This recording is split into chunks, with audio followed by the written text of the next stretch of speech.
Bonsoir à tous. Merci d'avoir été patients, de nous avoir attendus ces quelques minutes. Nous avions quelques petits soucis techniques pour faire démarrer cette conférence qui ont été résolus. Et donc, je suis heureux de vous accueillir pour cette deuxième conférence dans le cadre du cycle de conférences sur l'accompagnement des entreprises en difficulté par l'expert comptable, organisé par le Conseil régional de l'Ordre des experts comptables d'Occitanie.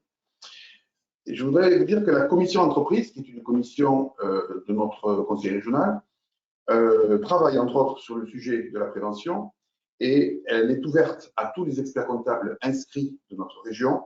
N'hésitez pas à nous rejoindre si vous souhaitez travailler avec nous sur les divers sujets qui intéressent l'entreprise. Ce cycle de conférences, nous le voulons avant tout pratique, concret. Il est l'occasion d'aborder des sujets qui parfois ne sont pas traités en formation. Ainsi, la première conférence a traité de l'accompagnement psychologique du chef d'entreprise en difficulté. Vous pourrez retrouver cette conférence en replay sur le site du Conseil régional de l'Ordre d'Occitanie, ainsi que les supports de la conférence et tous les documents qui étaient liés, et ce pour toutes les conférences que nous organisons. Ces conférences sont gratuites, organisées alternativement à Toulouse, au siège du Conseil régional de l'Ordre, et à Montpellier, au siège de la représentation territoriale. Et elles sont bien sûr, vous le savez, accessibles en distanciel. Nous accueillons ce soir Jean-François Blanc, administrateur judiciaire au cabinet FHB. Bonsoir. Bonsoir. Jean-François va traiter donc le sujet de la constitution d'une équipe de crise. Pourquoi faut-il constituer une équipe de crise?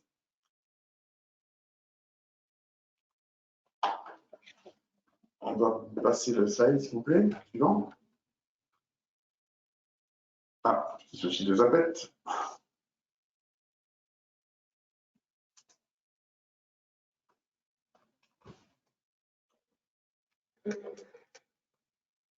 Je vais continuer à parler de... Ah voilà. Ah non, voilà. Merci. Donc, je regarde si ça fonctionne. Ça ne fonctionne pas. Si, ça fonctionne. Très bien, parfait. Donc, nous allons aborder divers sujets donc, ce soir dans le cadre de la constitution de l'équipe de crise. Le premier sujet, donc abordé par Jean-François Blanc, sera la méconnaissance des métiers de la gestion de crise. Et nous verrons la conséquence de cette méconnaissance, bien souvent, le risque de l'automédication de la part du chef d'entreprise. Puis nous terminerons en abordant le sujet du rôle de l'expert comptable dans la vie, dans la constitution, dans l'accompagnement donc de la cellule de crise auprès du dirigeant. Dans un deuxième temps, nous donnerons la parole à Antoine Lequelec. Bonsoir. Bonsoir Antoine, donc président du groupe Sofilec, qui nous donnera une illustration pratique du sujet en évoquant des difficultés qu'il a lui-même surmontées dans le passé. Nous terminerons, comme toutes nos conférences, en vous donnant la parole, puisque nous les voulons, ces conférences interactives. Nous répondrons donc à vos questions sur les intervenants qui certainement le feront, mais vous pourrez aussi témoigner de votre vécu et de ce que vous avez pu avoir comme je dirais, expérience dans la constitution d'une équipe de crise. Pour ceux qui sont à distance, vous pourrez poser vos questions de deux façons, soit effectivement en posant une question sur le chat, comme certains l'ont fait déjà suite à un décalage dans l'horaire, mais également en levant la main pour que nous puissions ouvrir votre micro et vous donner ainsi accès au micro et pouvoir poser de visu votre question. Donc, Jean-François Blanc, je vous donne la parole donc maintenant pour nous parler de la méconnaissance des métiers de la gestion de crise et des conséquences que cela peut avoir dans l'orientation des procédures. Merci beaucoup. Permettez-moi d'abord de vous remercier de l'invitation parce que c'est aussi une manière d'échanger avec les professionnels que vous êtes et de sans doute d'éclairer un peu tout le monde. Et c'est aussi une manière de communiquer sur des éléments qui sont parfois mal compris, qui sont parfois mal interprétés, alors que finalement, comme on va le voir là, mais je crois que c'est aussi, on le verra tout au long des diverses conférences, on voit bien que nos métiers sont tellement liés, tellement utiles l'un pour l'autre que ce sont des choses qui devraient être assez naturelles et j'espère que ces moments-là, même si la distance et le web est parfois un peu froid, nous permettront d'aider à aider des chefs d'entreprise que vous rencontrez tous les matins et puis peut-être de pouvoir vous donner quelques éléments d'appréciation sur les diverses hypothèses ou les évolutions possibles.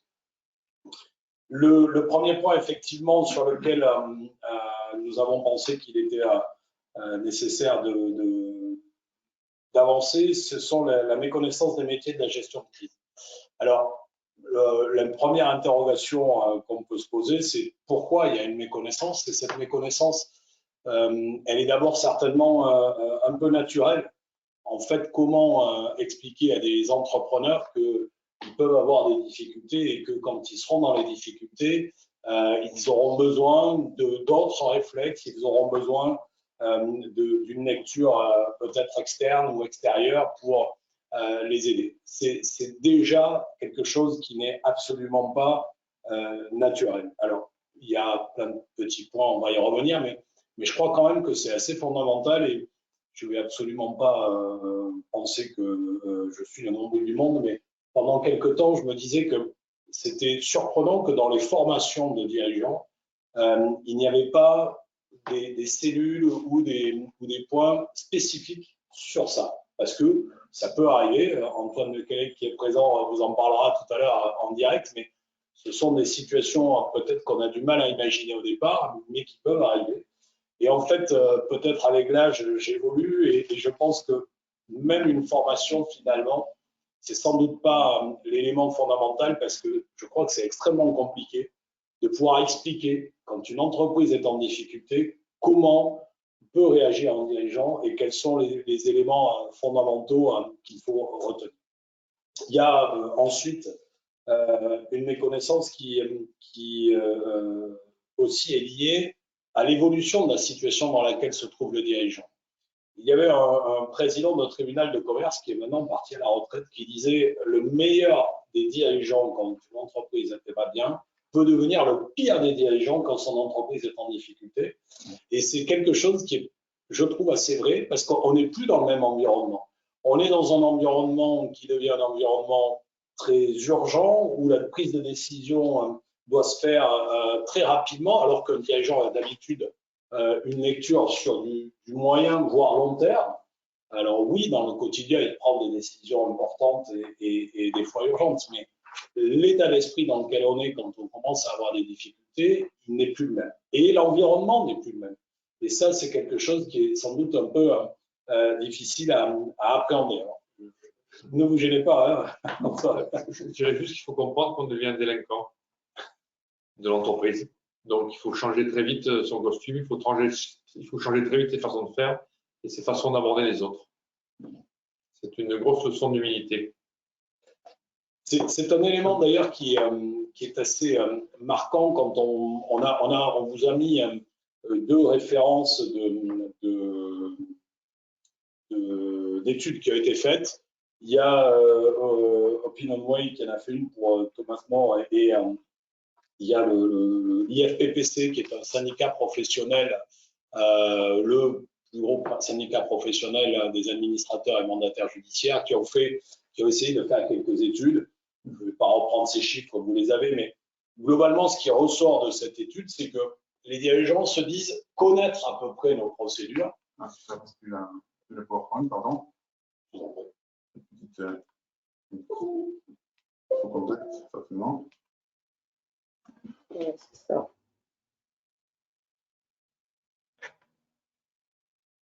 Ah, ouais. Ok, excusez-moi. Ouais, je vous en prie. Il y a donc, globalement, les dirigeants connaissent les procédures. Alors, quand on pousse un peu, on voit que c'est plutôt une connaissance assez générale et finalement assez peu dans le détail. Évidemment, ils entendent parler de liquidation judiciaire, ils entendent parler de redressement judiciaire, et la sauvegarde déjà est un peu moins connue, et les procédures amiables, les statistiques en parlent également. On voit bien que c'est un élément qui est aussi assez inconnu des dirigeants. En fait, globalement, le constat, c'est quand même que les dirigeants les mieux informés sont les dirigeants d'entreprises déjà un peu structurées. Dans les TPE, en fait, les dirigeants ont une crainte absolue de ces procédures, mais ne les connaissent pas, ou en tout cas mal. Alors, c'est un des points qui confirme en fait le fait que ces métiers sont assez peu connus. Mais on a également une connaissance une interrogation qui est liée à une mauvaise perception des procédures et des acteurs. Alors, en premier lieu, il faut que je me mette devant, ce sont effectivement nos métiers et nos approches qui peuvent être mises en cause. Alors, je ne vais pas m'auto-flageller non plus. La difficulté, elle est quand même liée d'abord à l'image que nos métiers peuvent présenter. On voit que un des éléments d'interrogation et d'inquiétude des gens, c'est le manque d'implication des professionnels.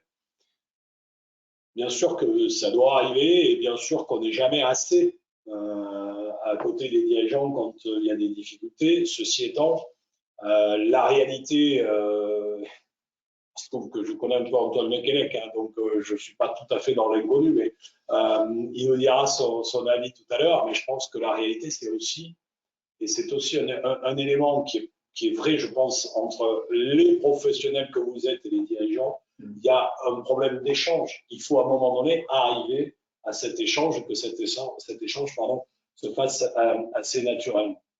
Alors, je vois une statistique, là, 27%, pour 27% des interrogés. Alors, déjà, je dis que cette étude est donnée en support de cette conférence. Elle est téléchargeable sur le GoToWebinar. Elle sera également téléchargeable sur le site de l'Ordre quand elle sera mise en ligne. Donc, vous pouvez télécharger les différentes études dont nous vous parlons. Mais je lis donc une phrase. Pour 27%, les procédures collectives favorisent l'administrateur judiciaire. Le chiffre tombe à 19% pour les dirigeants des entreprises de 250 salariés et plus. Voilà. Ça laisse un petit peu rêveur quand même. Oui, mais parce que je crois aussi, si vous voulez, que bien sûr qu'il y a d'abord, on doit nous sans doute faire notre propre mea culpa, c'est-à-dire que notre image, elle est aussi liée peut-être à des attitudes, à des positions, à peut-être, j'ai tendance à penser à une image qu'on a pu donner à un moment donné. Et en même temps, c'est extrêmement compliqué quand vous êtes administrateur judiciaire et mandataire judiciaire de communiquer très positivement. C'est-à-dire que la seule manière, en fait, je pense que ces statistiques peuvent largement évoluer si vous interrogez des gens avec qui on a travaillé. C'est-à-dire qu'en pratique, si vous voulez, la réalité de nos situations et la réalité de ce que l'on vit, c'est que lorsque des dirigeants sont passés par nos procédures, vous en avez quand même un nombre extrêmement important qui finalement se disent « mais on aurait dû le faire plus tôt ». Vous avez dû le vivre dans vos cabinets. Ce sont vraiment des réactions que l'on perçoit assez régulièrement. Encore une fois, il y a évidemment aussi, je pense, cette image dans les statistiques, enfin dans les éléments qu'on vous donne, vous avez on mélange un peu administrateur et mandataire judiciaire. Aussi, c'est pas pareil. Mandataire, plus de réserve. Mais on est aussi dans un phénomène, et je crois que c'est une des diapositives qui suit, où on voit bien qu'il y a aussi cette image historique de la défaillance et de l'infamie de la défaillance. Alors, le terme est peut-être un peu fort, mais on voit bien que dans l'image, et votre réaction il y a 3 minutes correspond exactement à ça, c'est-à-dire que on est quand même dans ce cas de figure où on a d'abord tendance à penser que ça c'est quelque chose qui vous touche et qui finalement ne touche personne d'autre à côté. J'ai tendance à me dire que l'environnement économique dans lequel on est depuis quelque temps devrait permettre de relativiser ça. Parce qu'on voit bien que, oui, il y a eu beaucoup moins de procédures ouvertes, mais aujourd'hui, on voit bien qu'il y a un certain nombre d'entreprises qui ont eu des difficultés, qui sont plutôt des entreprises de grosse taille, alors que dans le référencement habituel, on se dit, bon, cette société est grosse et importante, ça c'est du sérieux, ça va pas avoir de difficultés. En fait, too big to fall. Exactement. Et donc, c'est aussi cette réalité. Après, on arrive finalement, si vous voulez, un peu au nœud du problème. C'est qu'on rentre dans un environnement, comme on le disait il y a 2 minutes, qui est un environnement qui n'est absolument pas celui que les dirigeants ont pu appréhender jusque-là. Absolument pas. On est dans un cadre où la perception de ces difficultés va rentrer en ligne de compte, l'appréciation aussi du niveau de ces difficultés, on va en parler dans un court instant, mais c'est aussi pour ça que l'intervention de l'expert comptable est la première intervention qui peut aider ces chefs d'entreprise, parce que vous êtes à côté, vous voyez les évolutions. Après, il y a quand même un vrai sujet, un vrai phénomène, c'est qu'il faut que vous soyez écoutés par vos clients. Et ce dont on s'aperçoit, mais les professionnels qui sont connectés doivent le vivre encore plus directement que ce que nous le vivons, mais le nombre de situations dans lesquelles on se retrouve, alors c'est plus sur des procédures collectives, où des dirigeants n'ont absolument pas écouté leurs conseils, n'ont pas considéré que la lecture de la situation qu'avaient les conseils était la bonne, c'est quelque chose qui est extrêmement important et c'est bien souvent un élément, c'est pas ça qui fait qu'on arrive à des difficultés, mais c'est un élément qui fait qu'on retarde et quand on retarde, eh ben, on se laisse moins de chances de trouver des solutions. Oui, sans vouloir refaire la conférence de la dernière fois, mais l'accompagnement psychologique du dirigeant, on en a parlé. L'environnement du dirigeant est anxiogène, il est culpabilisant.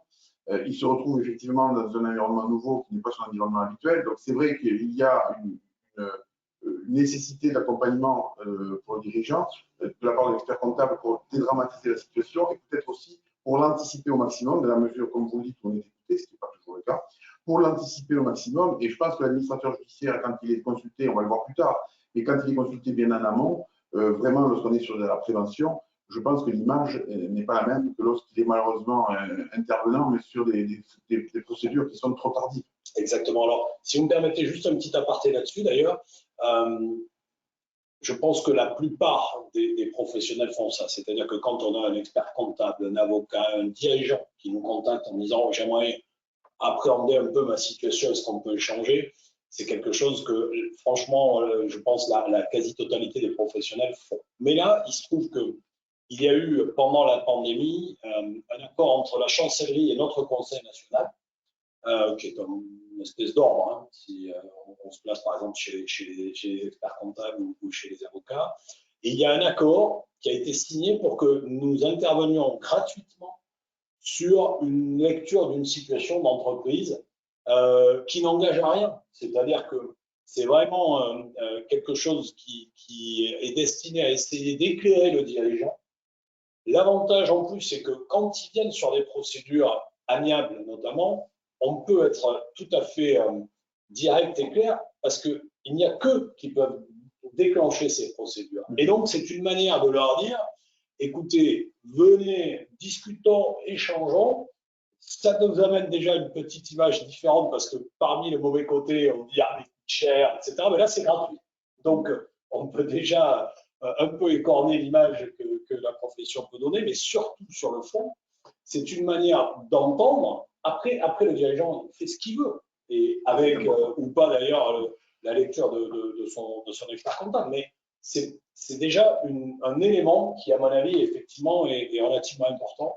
Et on sent que là, depuis quelques semaines, moi j'ai l'impression qu'il y a quand même des entreprises qui sont sous tension et on a ce type de démarche. Encore une fois, ça se fait avec tous les professionnels quasiment, je pense. Je me méfie parce que comme il y a beaucoup de personnes connectées, il y en a peut-être qui ont eu des mauvaises expériences aussi, mais globalement, c'est vraiment ça. Voilà, tout à fait. Après, le mandat, ça ne coûte pas très cher, c'est un super outil. Le mandat, donc. Je pense aussi. Ça ne peut pas être fait dans tous les cas de figure, mais quand ça peut être fait, ça peut être un vrai bon outil. Bon, mais avant d'en arriver là, parce qu'on ne va pas dévoiler quand même la fin de la conférence, la constitution de l'équipe de crise, mais l'inconvénient que l'on peut rencontrer parfois, c'est qu'il peut y avoir un risque d'automédication, c'est-à-dire que pour justement ne pas aller dans cet univers inconnu avec des intervenants inconnus au chef d'entreprise, quelquefois il peut être tenté d'essayer par lui-même de trouver des solutions. Donc ce risque d'automédication, forcément, il ne va pas dans la constitution d'une équipe de crise. Et c'est sur ce risque-là qu'il faut peut-être lutter. Oui, alors c'est effectivement, je ne sais pas si c'est le premier réflexe, mais c'est vrai que c'est un réflexe assez récurrent. Et encore une fois, je pense plutôt dans les TPE. Quand vous avez une entreprise un peu structurée, le dirigeant, en règle générale, n'est pas tout seul et il est habitué à échanger, à avoir ou autour de lui ou dans ses conseils des gens avec lesquels il arrive à échanger. Mais sur des TPE ou des entreprises peu structurées, je pense que c'est un des premiers phénomènes. Parce que naturellement, les chefs d'entreprise ont aussi passé des moments compliqués. Et que du coup, c'est parfois difficile de se dire, mais où on en est du niveau des difficultés. Il y a ce premier point qui est de se dire, bon, est-ce que le seuil de ces difficultés peut me permettre de m'en sortir tout seul? Et bien souvent, le premier réflexe, c'est de penser que oui. L'optimiste. Oui, mais c'est aussi ce qui fait la force des entrepreneurs. Il y a un moment où il faut bien, on est bien obligé ça fait partie des qualités d'un dirigeant. Après, il y a un moment où malheureusement ce seuil peut devenir un seuil critique. Et là, la difficulté, c'est est-ce que le dirigeant apprécie le niveau des difficultés ou pas? Et est-ce qu'on est assez tôt ou pas dans le phénomène? Et là encore, le lien avec l'expert comptable, franchement, vous allez m'entendre parler de ça assez souvent dans le cadre de la conférence, mais c'est une vraie réalité. La première anticipation, c'est la qualité des indicateurs. Oui. Les chiffres. Exactement. Et ça, vous le mettez en place avec votre expert comptable, vous le mettez en place avec vos équipes. Et c'est ça qui permet de se dire, bon, est-ce que finalement on est à quel niveau on est? Donc, finalement, effectivement, le dirigeant qui s'automédique, entre guillemets, n'est pas forcément en mesure de prendre les décisions adaptées à la circonstance qui rendent du coup les difficultés de plus en plus importantes, voire insurmontables. Exactement. Et après, c'est le pouce à l'erreur. Oui, et après il doit y avoir, alors, je ne suis pas psychologue, mais je pense qu'il y a aussi un problème d'état d'esprit, de caractère. C'est-à-dire que vous avez des gens qui vont avoir tendance à finalement, entre guillemets, se cacher un petit peu en disant non, mais cette difficulté-là, c'est quelque chose qu'on a déjà surmonté, qu'on va surmonter, alors que l'environnement n'est peut-être pas le même. Et puis vous avez ceux qui vont, par contre, s'enfoncer en considérant que de toute façon, excusez-moi la formule, tout est foutu et qu'il n'y a pas de solution. C'est ça aussi, et on revient un peu sur ce que vous évoquiez tout à l'heure, on est quand même à ce niveau-là très lié avec le thème de la première conférence, parce que c'est quand même le dirigeant qui a la main et que c'est lui qui peut déclencher les procédures, notamment les procédures amiables. C'est quand même à ce stade lui qui détient tout ça. Après, il y a un autre élément qui est souvent mal interprété, c'est que un dirigeant est persuadé que l'environnement de son entreprise a le même intérêt que lui. Et quand je dis lui, que lui, chef d'entreprise, pas à titre personnel. J'ai fait un entretien ce matin avec un dirigeant qui m'avait contacté pour renégocier, pour voir s'il pouvait renégocier son PGE. Je pense que c'est des choses que vous commencez à entendre dans vos cabinets également. Et les procédures, certaines procédures permettent ça. Mais quand j'ai évoqué avec lui la situation de son entreprise, son premier réflexe, ça a été ça. Ça a été de me dire, mais mes banquiers, mes fournisseurs avec lesquels je travaille depuis 20 ans, et puis pourquoi pas l'URSSAF et le Trésor, leur intérêt, c'est que l'entreprise continue, et donc c'est de m'aider. Je me dis oui, jusqu'à un certain stade. C'est-à-dire qu'il arrive un moment où l'intérêt de l'environnement de l'entreprise n'est pas forcément, ou n'est plus forcément le même que l'intérêt de l'entreprise. Et puis ça ferme très vite. Voilà. Et ça peut être très difficile, d'abord pour un dirigeant d'accepter ça, parce que sans vouloir focaliser sur quoi que ce soit, mais vous avez en face de vous bien souvent des partenaires bancaires. Oui. Et les partenaires bancaires, selon votre interlocuteur, il a d'abord une notion d'engagement et de responsabilité qui a ses limites, quel que soit notre interlocuteur, puisqu'il doit rendre compte ou à un supérieur ou à un comité, et que d'abord, il ne maîtrise pas tout le temps. Il peut être d'une parfaite bonne foi en disant mais écoutez, on va vous aider, et puis malheureusement, 3 jours après, ne plus avoir cette faculté-là. Et vous l'avez certainement vécu dans des tas de situations où les gens disent mais ça y est, c'est acté, on a le financement, et où le financement n'arrive jamais.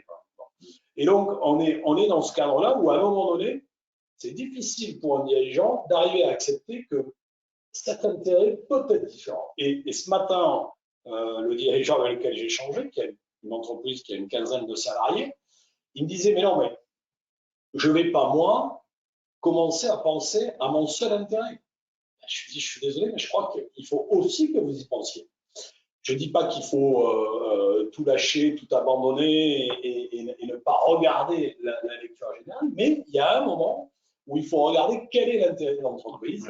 Et la difficulté là-dessus, c'est que du coup, après, quand on dit ça, certains culpabilisent pendant un temps, mais quand on regarde ça, c'est ce qui peut aussi à peu près, après, commencer à initier une procédure ou une autre. C'est quand on commence à se dire, bon, mais ok, on peut continuer à discuter, on n'est pas, je ne dis pas qu'il faut couper les ponts avec tout le monde, mais il y a un moment où il faut avoir conscience que l'intérêt des partenaires de l'entreprise, il pourra être différent. Et ça, c'est un point qui est extrêmement difficile pour un dirigeant, à mon avis, à appréhender. Il y a aussi le timing. Le timing de la gestion d'entreprise, le timing de la gestion de crise n'est pas le même. Exactement, on revient un peu à ce que je disais tout à l'heure, c'est que la gestion de crise, ça devient de l'urgence absolue. Ouais.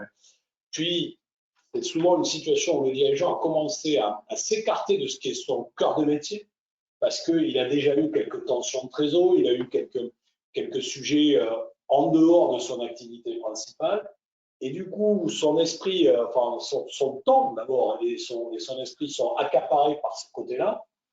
Il y a, je ne dis pas que ça délaisse le centre, le cœur de l'activité, mais nécessairement, il n'est plus dans cette approche-là.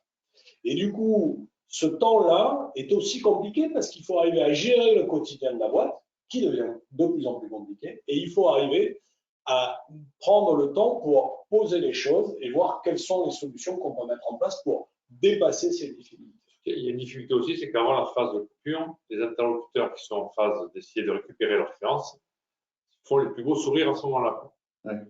Donc on a l'impression que ça va bien parce qu'à ce moment-là, ils essaient de tirer un peu la règle du jeu les uns les autres, et il y a une phase très agréable qui nous rend un peu, qui ne nous aide pas à être confronté à la réalité. Vous déconnecte un peu. Ça va t'aider, on va machin, si tu fais ça, tu auras ça. Et il y en a qui sont très forts pour ça. Ouais. Et donc, bon, on l'a vu, méconnaissance, risque d'automédication, qu'est-ce qu'on peut faire justement pour éviter cette automédication qui peut, dans certains cas, ne pas permettre aux entreprises de trouver les bonnes solutions? Je crois que un des premiers éléments, c'est d'arriver à apprécier si le dirigeant a conscience de la situation. On revient vraiment peut-être aux aspects de la première conférence, mais il faut arriver à échanger avec le dirigeant et arriver à je ne sais pas si le terme est bon, peut-être que ça va me reprendre, mais le faire atterrir. Oui. Il faut lui demander de lister ses erreurs. S'il n'en est pas capable, son avenir est assez compromis. Oui, d'avoir ce regard lucide. Hein, il faut avoir un regard lucide, c'est parce qu'on se dit c'est la faute des banques, c'est la faute de mon expert comptable qui m'a mal conseillé, c'est la faute, c'est facile de trouver de l'État, c'est la faute du pétrole, c'est la faute de l'Ukraine. Il y a toujours des boîtes qui s'en sortent à côté et nous on ne s'en sort pas. Et le seul point clé, c'est le dirigeant qui est prêt à se battre, c'est qu'il a commencé à faire le constat de ses erreurs. C'est ce que vous avez fait vous-même, de ce que vous avez vu les difficultés. Pas tout de suite, au début, j'ai trouvé beaucoup de responsables. Ouais. Et puis un jour, je me suis dit, attends, concentre-toi sur ce que tu peux changer. Et la seule chose que je pouvais changer, le plus facile, c'est moi. Et quand j'ai commencé à faire la liste, je me suis fait peur. Je vous en dirai 2 mots tout à l'heure. Et c'est là où, si vous voulez, on revient sur le rôle de l'expert comptable parce que quand même, dans beaucoup de cas de figure, l'expert comptable, c'est l'homme de confiance. Même si la relation n'est pas régulière, bien souvent quand même, quand un dirigeant commence à se dire ça va pas bien, il en parle d'abord avec son expert comptable. Et là, c'est là où vous avez, de mon point de vue, des éléments qui peuvent être des éléments objectifs, qui permettent de dire, bah, écoutez, voilà pourquoi on est dans une situation de crise, parce que vos ratios, parce que par rapport à la concurrence, par rapport aux ratios de la profession, etc. Enfin, vous connaissez ça, encore une fois, par cœur. Et c'est une manière, je pense aussi, de donner des éléments objectifs. Parce qu'une des difficultés, c'est qu'on n'est pas dans une science exacte quand on est dans une entreprise. On n'est jamais avec 1 + 1 = 2, jamais. Et donc, du coup, on est dans un schéma où le fait d'avoir des éléments de la comptabilité, des éléments chiffrés, c'est quelque chose qui n'est pas discutable. Alors, bien sûr, vous avez dû croiser des dirigeants qui me disent non, ouais, ce que vous me donnez, c'est pas possible. Vous avez dû oublier quelque chose et vous avez dû, mais quand même, globalement, les dirigeants qui sont des dirigeants un peu conscients, ça leur parle. Et ça peut mettre un peu de temps. Il y en a qui réagissent plus ou moins vite, mais en tout cas, ça me paraît être un élément fondamental. Il y a un juge de paix qui est facile à voir. C'est la trésorerie. Bien sûr. S'il n'y a pas de trésor, il y a un problème dans la boîte. Bien sûr. Bien sûr. Et c'est vrai que l'expert comptable aura un rôle de faire conscientiser, mais aussi d'arriver à échelonner un petit peu le niveau de difficulté pour savoir quelle est la procédure qui serait la plus adaptée. Et lorsqu'on va voir l'administrateur judiciaire en accompagnant de nos clients, il faut que le client déjà ait eu cette possibilité effectivement dont vous parliez, qu'il ait ce regard, qu'on soit capable de dire à l'administrateur judiciaire, bon voilà, on en est là.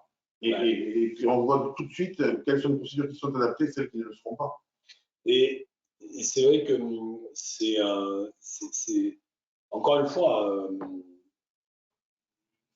ces informations-là, ces éléments-là, c'est la meilleure manière d'essayer d'être je ne sais pas si on peut être objectif sur tout, mais en tout cas, d'avoir des éléments qui sont des éléments dont on ne peut pas suspecter une subjectivité. Ça vient de la comptabilité, vous pouvez faire des comparaisons, vous pouvez donner des éléments, et ça permet de poser. Après, la difficulté, il n'y a pas que des difficultés, il y a aussi des solutions qui peuvent s'imposer assez naturellement. Mais après, le point, c'est d'arriver à trouver le bon curseur et quelle est la bonne procédure. Et ça, moi, je crois beaucoup au fait de pouvoir échanger, comme vous le disiez, entre un professionnel, administrateur judiciaire et l'expert comptable et le dirigeant. Parce que finalement, dans l'échange, je reprends l'exemple de moi de ce matin, le dirigeant est venu, il n'avait aucun chiffre. Mais finalement, ce n'était pas plus mal, parce que ça nous permet d'expliquer les cadres possibles, les procédures amiables, les procédures collectives. Mais c'est une manière aussi de démontrer aux dirigeants que contrairement à l'image qu'on peut avoir, on n'a aucun a priori sur rien. Et qu'on n'a pas de recette miracle. Et que contrairement à l'image qu'on peut donner aussi, quand on arrive, on n'est pas, nous, on ne se met pas à la place du dirigeant et on n'a pas la science infuse. Et ça, si vous voulez, c'est une manière, parfois au moins dans le premier rendez-vous, d'éviter, quand les gens ne sont pas, excusez-moi la formule, mûrs pour aller vers cette procédure, c'est une manière d'éviter d'aller directement sur des sujets, mais c'est une manière de leur parler de toutes les procédures. Moi, j'ai eu des expériences, enfin, pas amusantes, mais quand François m'avait mis en contact avec des clients que j'ai vus, la première question, c'est trésorerie. La deuxième, c'est actif circulant. Et la réponse, c'est toujours, ouais, mais mon client, il va me payer. Ouais, mais mon stock, il a une valeur. Et quand on rentre dans le détail, là, on leur fait peur. Et là, il y a deux réactions. Ou ils partent en courant et on ne se voit plus, ou on commence à discuter. Mais le juge de paix, il est là. Parce que le passif exigible, lui, il y a rarement des erreurs. Oui.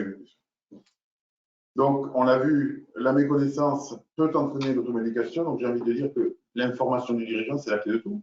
Oui, c'est fondamental et c'est d'ailleurs dans les statistiques, enfin dans les études qu'on a eues, c'est ce qui ressort. C'est qu'en pratique, en fait, il faut arriver à transmettre cette information et il faut arriver à démystifier ces procédures.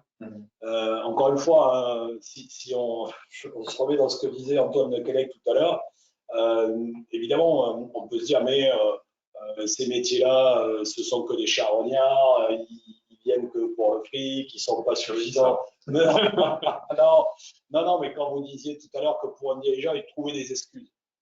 Dans mon esprit, c'est le même niveau. C'est-à-dire que les gens peuvent refuser de venir et d'essayer d'écouter ce qu'il peut y avoir comme solution par de mauvaises excuses. Mais une fois que vous arrivez à échanger, à dire, bah, écoutez, ça ne vous engage à rien, venez échanger. Et puis, derrière, de toute façon, vous avez la main. Tant que votre entreprise n'est pas en état de cessation des paiements, vous, dirigeants, c'est vous qui avez la main. Vous ne ferez pas, mais c'est vous qui avez la main. Mais tant que vous arrivez à ça, c'est une manière de pouvoir donner une information sur quelles sont les procédures et comment ça peut marcher. Parce qu'il y a un élément qui est aussi important, c'est que c'est pas parce que vous allez voir un professionnel, encore une fois, que le professionnel tout seul, il va trouver des solutions. C'est pas ça la réalité. Et c'est pour ça qu'on parle d'une équipe de crise. Parce que c'est d'abord rarement pour une seule raison qu'une entreprise a des difficultés. C'est souvent une accumulation de plusieurs petites choses. Alors, il y a un truc qui fait peut-être déborder le vase, mais… C'est comme un accident, il y a plein d'accidents. Exactement. Et donc, il y a évidemment des choses que le professionnel de la situation de crise n'appréhende pas. Mais par contre, lui peut appréhender l'environnement de manière plus objective, et puis parce que c'est notre quotidien. Donc, avoir quelques réflexes qui peuvent peut-être aider. Encore une fois, le premier, moi je pense que le premier réflexe, c'est effectivement d'arriver à ce que le dirigeant admette que son environnement n'a peut-être pas à un moment donné le même intérêt que lui. Et ça, c'est encore une fois, c'est pas péjoratif, c'est que chacun des partenaires va à un moment donné se dire oula, je n'ai plus confiance. Et donc, il faut que j'essaie de limiter la casse pour moi. Juste avant, il y a la zone des grands sourires. Oui, c'est ça. Et le dirigeant, c'est plus facile d'aller vers les grands sourires que vers la zone de malheur. Mais la zone des grands sourires, ça veut déjà dire qu'il faut réagir. Mais c'est pas, franchement, humainement, sans doute pas tout à fait simple. Hein. Il ne faut pas aussi se méprendre sur l'approche. Donc l'information, on peut la retrouver par son expert comptable, on peut la retrouver chez l'administrateur judiciaire, on peut aussi la retrouver au travers des CIP, les centres d'information et la prévention des difficultés d'entreprise. Au niveau de l'ordre, nous sommes très sensibilisés à la réactivation un petit peu des CIP qui fonctionnent très bien dans certains départements, un peu moins dans d'autres. Et donc, je pense que c'est l'occasion pour un chef d'entreprise de venir et d'avoir une consultation gratuite avec un ancien juge de tribunal de commerce, un avocat, un commissaire aux comptes ou un expert comptable, sous le patronage donc, de la Chambre des métiers et des chambres de commerce et d'industrie. Donc, c'est aussi à ce niveau-là une possibilité pour obtenir cette information qui manque. Et avoir un autre avis, parce que même quand on est conseiller, quelquefois, quand on est dans une situation exceptionnelle, on a besoin d'entendre l'avis d'une autre personne. Ça peut être un élément déclencheur. C'est sûr, et évidemment, moi je vous parle de ce que je connais, c'est l'administrateur judiciaire, mais je crois que tout échange avec des structures, il ne faut pas tomber sur des gens qui vous disent n'importe quoi et vous avez des officines qu'il faut éviter, mais des éléments structurés comme les CIP ou ce qu'on a fait quelquefois avec Antoine Lequelec, c'est qu'il me demandait d'intervenir auprès dans un petit groupe de dirigeants pour expliquer. Au contraire, quand moi j'ai eu des dirigeants en difficulté qui étaient un peu perdus, je lui ai demandé l'autorisation de pouvoir donner ses coordonnées, c'est ce qu'il évoquait tout à l'heure. Il y a des dirigeants qui du coup peuvent échanger entre eux et franchement, je pense que il faut que ce soit un peu structuré et ordonné, mais par contre, il faut faire feu de tout bois là-dedans. Parce qu'on ne sait pas ce qui peut déclencher chez le dirigeant la réflexion, l'approche, et bien sûr que les CIP sont une voie qui aide effectivement. Et sur le peu que j'ai vu, on sort plus des cas désespérés. Des cas où ils sont vraiment désespérés, parce que le mec il est à fond dedans. Les gens qui pourraient s'en sortir facilement, en fait, par le déni, tout ça, ils s'enfoncent. Il y a des gens que j'ai pu voir, j'ai rien pu faire, je me mets à la place d'un expert comptable qui doit expliquer à son client, et le mec est dans le déni. Bon courage, pas perdre de client. Bien sûr, bien sûr. Ça, on l'a tous vécu. Hein, effectivement. Donc voilà, donc une fois qu'on est sorti de cette tentation de l'automédication, je pense que c'est le moment de constituer une équipe de crise. Et l'expert comptable a son rôle, puisque, vous l'avez dit, le chef d'entreprise, il est libre. Mais il est aussi libre dans la constitution de son équipe de crise. Il va être libre dans les choix des gens qui vont l'accompagner. Il faut que ça se passe bien, c'est comme de tout. Hein. Si on n'est pas dans un environnement où on se sent à l'aise avec les gens qui nous entourent, ben, on n'est pas forcément en capacité de trouver des solutions. Donc, quel est le rôle de l'expert comptable dans cette constitution et dans l'animation de l'équipe de crise? Là encore, hein, je pense que certains vont penser que je suis en train de vous jouer un petit coup de violon pour être sympa avec des experts comptables, mais ce n'est pas la réalité. Déjà, vous pouvez leur dire que s'ils ne font pas un mandat, ils ne peuvent pas choisir les organes de la procédure. Là, maintenant, c'est un peu moins vrai. Ouais. Mais non, là où je pense sincèrement que vraiment un des pivots moins 80 ou 90% des cas, c'est l'expert comptable, parce que c'est parfois d'abord difficile pour le dirigeant de contacter le professionnel. C'est difficile parce qu'ils ne connaissent pas ou ils ne savent pas, mais c'est difficile aussi parce que c'est encore une démarche particulière à faire. Donc ça commence là-bas. Mais c'est aussi déterminant parce que toute l'approche, quand on est dans une situation de crise, ce qu'il faut, c'est arriver à appréhender la situation. Et il n'y a pas d'autre manière de l'appréhender que de se servir des chiffres, de se servir des éléments de la trésorerie, de l'exploitation, de ce qui peut être prévu. Et ça, c'est l'expert comptable. Et c'est aussi un lien qui est déterminant parce que on est dans une approche où il va falloir arriver à faire travailler ensemble des gens qui sont des gens du chiffre, des gens qui sont des gens du droit, parce qu'à un moment donné, ça risque d'être nécessaire, des spécialistes de la situation de crise. Alors, je vais vous parler de l'administrateur judiciaire, mais on n'est pas forcément qu'avec des administrateurs judiciaires. Et tout ça avec des rôles qui sont des rôles qui doivent être sans ambiguïté pour le dirigeant et sans ambiguïté pour l'environnement. Cette équipe de crise, elle doit aussi, et je crois que ça c'est un élément qui est assez peu appréhendé, elle doit aussi apprécier la situation interne. Parce que le premier réflexe, encore une fois, ce n'est pas le premier, mais un des réflexes souvent, c'est de dire mais il ne faut pas que ça se sache. Et il ne faut pas que ça se sache en interne et en externe. Il y a des procédures amiables qui permettent de garder la confidentialité. Mais pour autant, on va tomber dans une phase où il va falloir encore une fois s'occuper de l'exploitation courante et s'occuper également d'arriver à présenter, à discuter, à échanger avec les partenaires. Et le dirigeant, il ne peut pas faire tout seul. Bon, j'ai un exemple assez concret, c'est que je buguais sur le fait que Jean-François veuille présenter la procédure à mes équipes. Exactement. Et je buguais là-dessus. Je ne pouvais pas. Ouais. Et en fait, une fois qu'il l'a fait, il m'a facilité le travail de façon incroyable. Ouais, parce que vous étiez compris dans votre situation. Oui, et puis parce que moi, quand je parle à ce moment-là, je suis plus crédible. Ouais. Plus personne ne m'entend. Mais ça, il faut s'en rendre compte. Mmh. Et quand Jean-François est venu dédramatiser le truc, expliquer ce qu'on mettait en place, etc., il a donné un coup d'élan, mais j'ai tout fait pour l'empêcher. Mais le Lozérien est tenace. Heureusement d'ailleurs. Les gens de Castelnaudary sont pas mal. mais en fait, donc pour venir là-dessus, je pense qu'il faut d'abord avoir un petit cercle de gens en interne qui savent la situation, qui sont concernés par le sujet. Et ça, là encore, je pense qu'il n'y a que le dirigeant et l'expert comptable qui peuvent déterminer. Oui. Parce que vous connaissez l'environnement direct du dirigeant.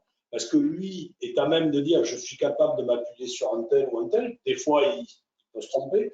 Et en discutant avec l'expert comptable, c'est une manière de choisir, entre guillemets, les personnes qui doivent être dans la boucle. Parce que ce qu'évoque Antoine de Québec, c'est quand on est après dans des procédures, puisqu'en fait, il vous expliquera tout à l'heure, il y a eu des procédures amiables et des procédures collectives. C'était la deuxième phase pendant laquelle on était intervenu. Mais sur les procédures, les premières phases souvent de procédures amiables, c'est vrai qu'il faut essayer de garder la confidentialité, mais il ne faut pas se retrouver isolé. Et du coup, il faut en interne avoir des gens sur lesquels on peut s'appuyer. Premièrement, là aussi, l'expert comptable a un rôle déterminant parce que vous connaissez le dirigeant, vous connaissez l'entreprise et vous savez vers qui. Après, il faut arriver à avoir des gens extérieurs qui sont capables de, comme je le disais tout à l'heure, de dire, écoutez, dans cette situation-là, même si on n'est pas dans une situation, on n'est pas avec une science exacte, le banquier risque de réagir comme ça. Oui, si vous faites ça, l'État va peut-être réagir comme ça. Il faut avoir de l'expertise et de la polyvalence. Exactement. Et puis l'État et les banquiers, c'est assez mécanisé. Ouais, c'est vrai. Mais en même temps, comment, quand on est entre guillemets spécialisé des situations de crise, comment peut-on arriver à aider si on n'a pas l'intérieur de la boîte? C'est-à-dire que le fait d'avoir des chiffres, ça ne suffit pas. Il faut aussi comprendre comment fonctionne le dirigeant. Il faut aussi comprendre quelle est sa lecture, quelle est sa perspective. Encore une fois, le dirigeant que j'ai vu en fin de matinée, c'est quelqu'un qui a 63 ans, il a son fils dans l'entreprise. Bah, le sujet, il est de se dire, est-ce qu'il veut transmettre ou est-ce qu'il ne veut pas transmettre? Et ça, si vous n'êtes pas avec les gens de l'entreprise, vous ne savez pas, vous ne le savez pas, vous ne pouvez pas le deviner. Et outre le fait que c'est quand même un élément déterminant pour essayer de redresser la société, la structure, c'est aussi un environnement que bien souvent les partenaires de la boîte connaissent mieux que nous. Donc, il faut qu'on arrive à créer ce lien parce que les évolutions de la structure, vers où il faut aller, bah, dans beaucoup de cas de figure, le dirigeant qui a posé un peu le truc, excusez-moi la formule, mais le dirigeant qui a dit oui, ok, il faut que je m'entoure d'une équipe de crise, enfin, on ne dit pas d'une équipe de crise, mais d'une équipe pour dépasser ces difficultés, eh ben, il faut qu'il soit il est dans 9 cas sur 10, celui qui sait vers où il faut aller. C'est pas l'administrateur qui est capable de dire, écoutez, je pense que votre situation, elle est due au fait que vous avez loupé tel truc ou tel autre. Le dirigeant, quand il a fait cette étape, évoque Antoine Lequelec avec ses propres mots, hein, mais une fois qu'il a fait cette étape-là, c'est lui qui sait comment on peut restructurer. Et effectivement, après, l'expert comptable, le professionnel de crise peuvent dire, on peut peut-être le faire dans ce sens ou on ne peut pas. Il faut donc peut-être l'orienter différemment. Mais la base, ça vient de l'entreprise dans un cas innombrable de fois. Et donc, c'est pour ça qu'il faut à la fois un environnement extérieur qui connaisse cette situation, mais il faut aussi que l'environnement intérieur soit cadré, structuré et clair, parce que sans ça, on n'arrivera pas à sauver l'entreprise. Donc, peut-être aussi le rôle de l'équipe de crise, c'est peut-être d'apporter un côté rassurant au chef d'entreprise qui se retrouve effectivement un petit peu hors sol par rapport à son quotidien. Et donc, c'est aussi le rôle certainement de l'équipe de crise de donner cet élément rassurant et au travers, bien sûr, de la mission de l'expert comptable. Oui, parce qu'en plus, si vous voulez, il y a un moment où on peut arriver à dire à un dirigeant, ben non, ça va pas se faire comme ça, ou en tout cas, je pense qu'on ne va pas y arriver comme ça. Et là, il peut y avoir aussi cette situation un peu paradoxale où le dirigeant vous dit, mais attendez, moi je vous dis qu'il faut aller là, c'est moi qui vous paye, et vous me dites que non, mais vous avez vu ça où?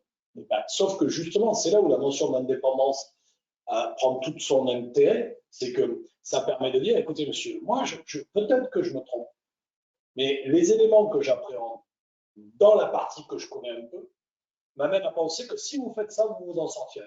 Et donc, si vous considérez que je me trompe, à ce moment-là, on peut mettre fin à la mission. Mais si vous avez au milieu l'expert comptable qui est encore une fois l'homme de confiance, et c'est naturel, et que la relation avec l'expert comptable, le dirigeant, est une relation normale et stable, c'est ce qui permet aussi aux dirigeants de se dire, bon, si le mec, pardon la formule, mais il me dit que peut-être qu'il n'a pas tort, et donc il faut peut-être qu'on repose les choses. Et encore une fois, c'est pour ça que le lien de cette équipe est déterminant. Il faut que ça se passe bien, il faut que ce soit fluide, il faut que le dirigeant ait vraiment le sentiment que l'ensemble des gens de l'équipe tirent dans le même sens. Ça ne veut pas dire soit d'accord avec tout, mais ça veut dire que soit avec le même objectif. Mais il faut déjà à la base faire absolument qu'il ait vraiment pris conscience de sa situation. Ouais. Et ça, il y a des outils. Moi, effectivement, il y a la trésorerie. Et en général, la réponse du dirigeant, ça va être oui, mais mes stocks sont bons, ou c'est à cause de mes stocks, ou c'est à cause de mes clients. Et là, il y a deux outils essentiels à mes yeux, c'est la balance AG pour les clients et la rotation des stocks pour les stocks. Et là, si le dirigeant vous dit ouais, mais mes clients, ça va rentrer, vous regardez la balance AG, vous en avez la moitié qui a plus de 180 jours. Voilà. Et ça, c'est le boulot expert comptable. Oui. D'ailleurs, vous le soulignez, on le voit là sur le slide que nous visionnons, l'expert comptable est souvent sollicité lors des crises. Et on voit qu'effectivement, en majorité, les personnes interrogées lors de la crise sanitaire économique que nous traversons, 31% les banquiers, 28% les experts comptables, les avocats et les commissaires aux comptes ont seulement été contactés par 7% des dirigeants et les administrateurs judiciaires 1%. Donc c'est vrai que ce réflexe, il n'y est pas encore. L'administrateur non, mais encore une fois, je crois que ça n'arrivera pas, ça. Mais par contre, le fait que les experts comptables, les professionnels que vous êtes, puissent avoir des liens avec les professionnels que nous sommes, mais des liens qui soient des liens professionnels sans ambiguïté. Je sais bien qu'après, on peut tout imaginer quand on parle de ces formules-là, mais l'idée, c'est vraiment de se dire, si demain, j'ai un client qui a un sujet sur lequel je pense qu'il faut l'aider et l'orienter, il faut que vous ayez, vous, un lien pour pouvoir dire, écoutez, est-ce qu'on peut vous poser une question? Est-ce qu'on peut venir vous voir? Est-ce qu'on peut débattre de ça? Encore une fois, il y a au moins cet avantage-là dans le schéma dans lequel on est aujourd'hui, c'est qu'il y a cette convention entre la chancellerie et notre Conseil national qui dit qu'on est tenu de faire des échanges, des consultations gratuitement. Et donc, ça pose aucun problème du coup, ni déontologie, ni d'engagement, ni quoi que ce soit. Et à la limite, si votre client est venu me voir et que finalement ma lecture ne lui convient pas, vous pouvez aller voir un autre de mes confrères. C'est vraiment quelque chose qui est fait pour essayer d'aller le plus tôt possible vers ces procédures parce que c'est vraiment ça la clé. Et justement, l'expert comptable, souvent on a l'impression que nous sommes attendus pour la production de chiffres, pour, je dirais, répondre aux demandes du chef d'orchestre, qui est parfois l'administrateur judiciaire dans la cellule de crise. Alors, vous me dites que non, l'expert comptable peut avoir un rôle qui est plus actif dans la gestion de l'équipe de crise. J'ai envie de vous dire, ça dépend de tout le monde, y compris de l'expert comptable. Bien sûr. Mais oui, il n'y a pas de... Les dossiers sur lesquels on arrive à avancer, ce sont les dossiers où on peut échanger. Et c'est à nous les premiers à initier ça. Mais comment peut-on nous envisager d'aller présenter, discuter avec l'environnement de l'entreprise sans des éléments de chiffres, mais si ce sont des chiffres froids qu'on ne comprend pas, dont on ne sait pas quelles sont les principales hypothèses, comment ça a été établi, ce qu'il en est, c'est-à-dire que si on n'a pas discuté, échangé avec l'expert comptable, on n'arrivera à rien. Moi, je pense que c'est le dirigeant qui doit piloter l'équipe de crise, et c'est l'expert comptable qui doit mettre le pied à l'étrier. L'expert comptable, il doit lancer la machine, après, peut-être coacher d'un peu loin, mais c'est le dirigeant qui doit s'impliquer. Ouais, bien sûr.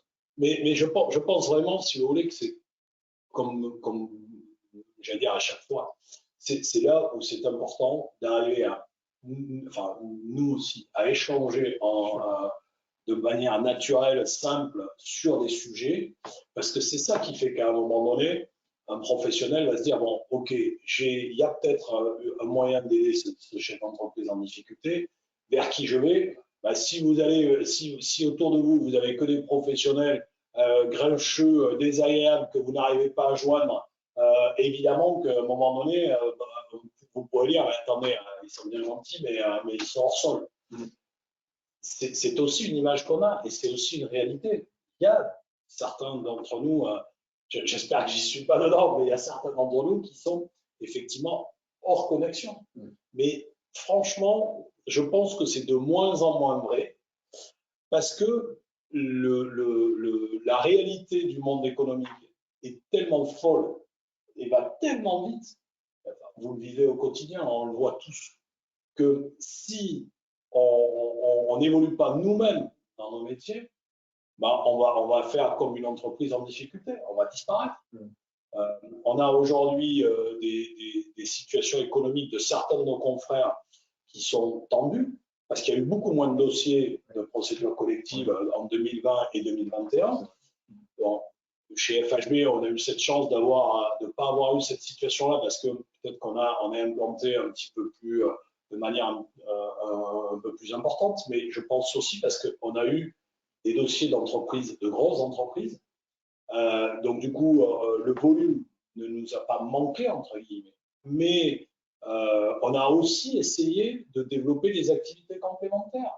C'est-à-dire qu'on fait par exemple des procédures civiles quand vous avez des SCI en difficulté, quand vous avez des copropriétés en difficulté, quand vous avez des successions qui se passent mal.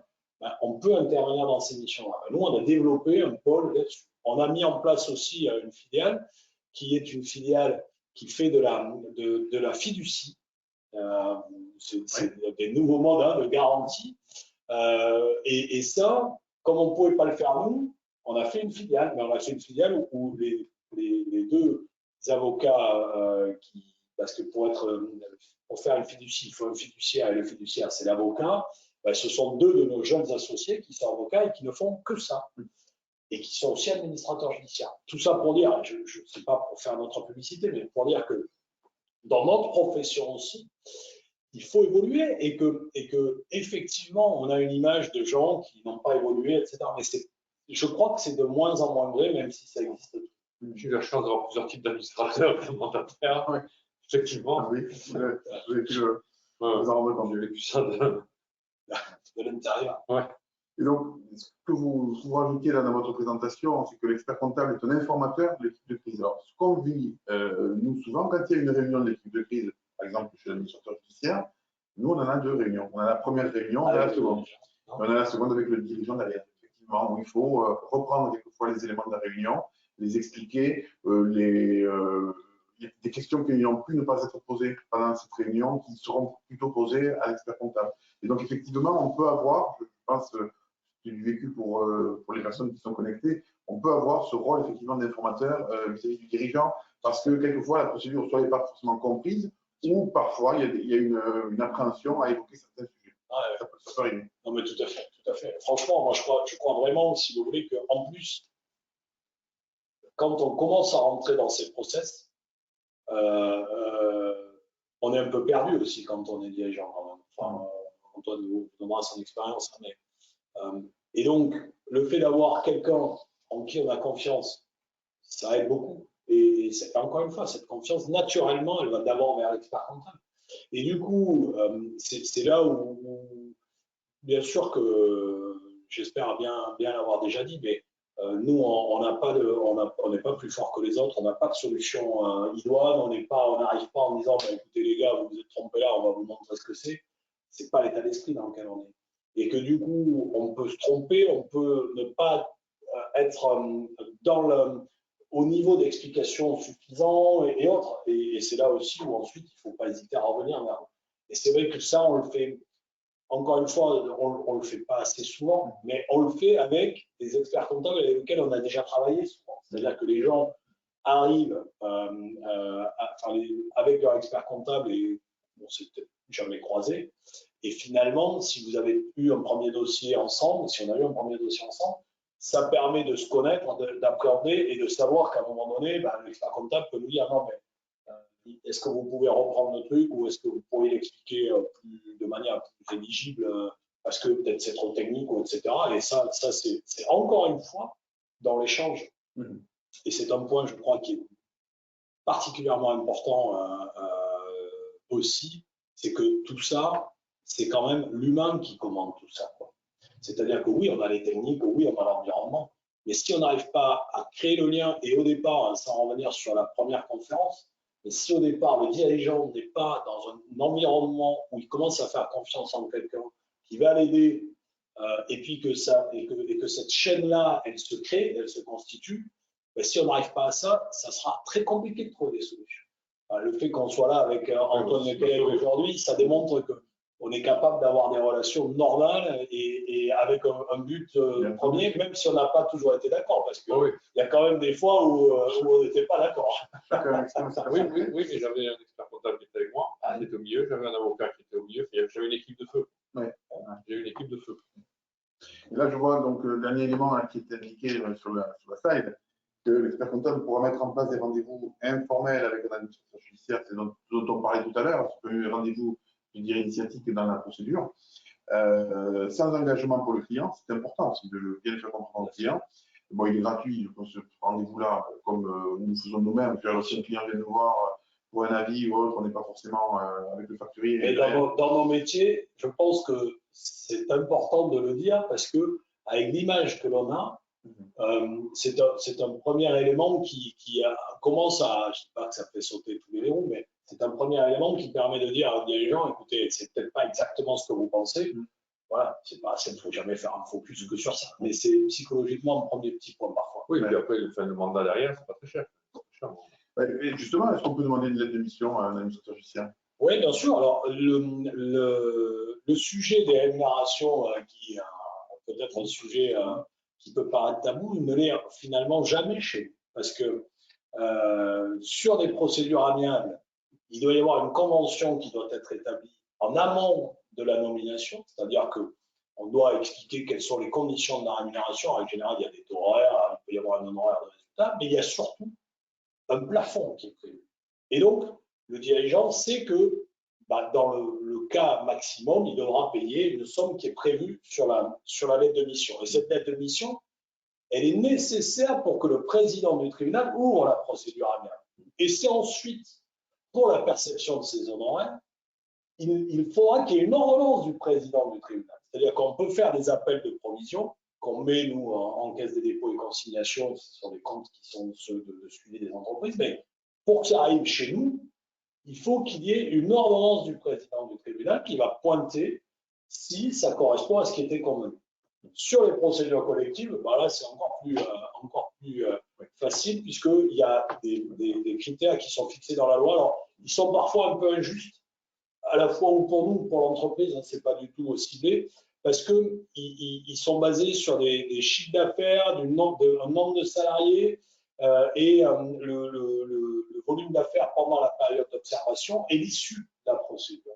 Mais il y a vraiment aucun curseur que nous maîtrisons nous. Et là encore, hormis ce qui s'appelle le diagnostic qui peut être demandé à l'ouverture de la procédure, les honoraires sont payés en fin de procédure après une ordonnance du président du tribunal et après un avis d'un des juges. Maintenant, dans les tribunaux de commerce, ils ont un juge qui ne fait que pointer les taxes et les honoraires des professionnels. Donc, on est véritablement, d'ailleurs, ce sont souvent des confrères à vous qui sont à cette tâche-là dans les tribunaux, et ce sont vraiment des sujets sur lesquels on a très peu, nous, d'éléments de modification ou d'appréciation. Donc, oui, de toute façon, si demain, quelqu'un vous demande à un administrateur judiciaire d'intervenir dans un cadre amiable, de toute façon, il devra connaître les conditions à l'avant.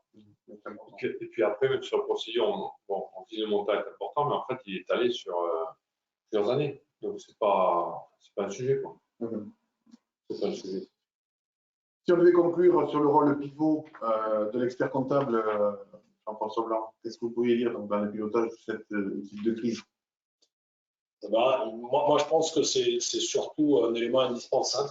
C'est-à-dire qu'on ne peut pas imaginer aider un dirigeant en difficulté sans l'intervention d'un expert comptable. C'est juste cette réalité-là. Et encore une fois, si on se limite à une intervention basique, c'est au moins indispensable pour avoir des chiffres et des chiffres cohérents. D'ailleurs, un des points qui est un petit peu désagréable parfois, c'est qu'on est dans des schémas où même si vous êtes à côté du dirigeant, vous avez certains partenaires, et notamment les établissements bancaires, qui demandent à ce qu'il y ait un auditeur indépendant qui vienne, alors pas pour vérifier ce qu'a fait l'expert comptable, mais pour pouvoir mettre des sensibilités sur ce qui a été établi. Mais donc, sans ça, on ne sait pas quelle est la situation de l'entreprise, on ne sait pas quelles peuvent être les projections. Il n'y a personne dans l'environnement des sociétés qui accepteront de discuter sans ces éléments-là. Alors, je dis personne, j'exagère parce que j'ai quand même vu un directeur des finances publiques qui, une fois, avait accepté d'étaler sur 24 mois une dette d'un dirigeant qui est arrivé sans aucun élément. Moi, je lui disais, mais n'y allez pas sans vos documents. Il y est allé et on lui a laissé 24 mois. Mais quand même, sincèrement, ça ne me paraît pas être la règle. Voilà. Et merci beaucoup, Jean-François, pour cet éclairage sur l'équipe de crise. Je propose de passer la parole à Antoine de Québec, donc, qui est déjà exprimé, mais là, peut-être plus précisément sur votre cas, et nous expliquer d'abord qui vous êtes et de nous présenter votre groupe, si vous voulez bien, dans un premier temps. On est un loueur de matériel de BTP et de véhicules industriels utilitaires. On a 30 agences sur PACA Occitanie, 35 millions d'euros de chiffre d'affaires, 240 salariés. Et on a un actionnaire j'en suis assez fier, à hauteur de 20%, les banquiers qui étaient pris dans les procédures, 3 principaux banquiers qui étaient Crédit Agricole, Banque Populaire et CELR, qui à travers leur filiale se sont battus pour entrer au capital l'année dernière, prendre la suite d'un fonds ISF. D'accord. Et on faisait 8 millions en 2015. D'accord. Une grosse progression. Ouais. Tout à fait. Ça, Et alors, quelle est la phase de difficulté justement que vous avez rencontrée et quelles sont les phases de difficulté et comment avez-vous réagi face à ces difficultés? En 2007, j'étais concessionnaire de matériel de BTP, on faisait 60 millions de chiffre d'affaires, on avait un résultat qui était à peu près 2% de chiffre d'affaires, 250 salariés. Et à ce moment-là, j'ai beaucoup investi pour développer la location, parce que je voulais me lancer en location.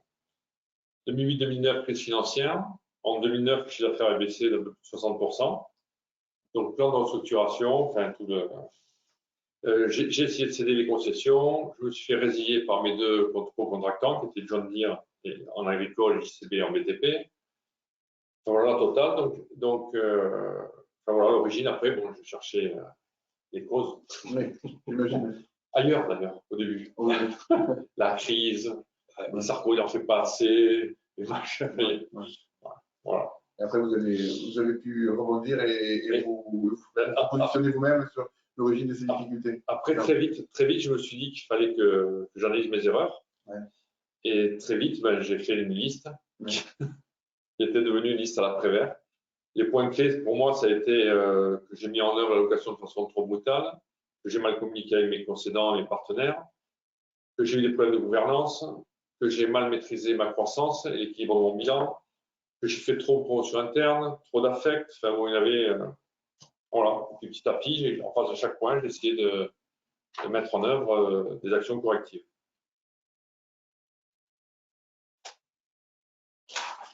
Alors, J'ai préparé.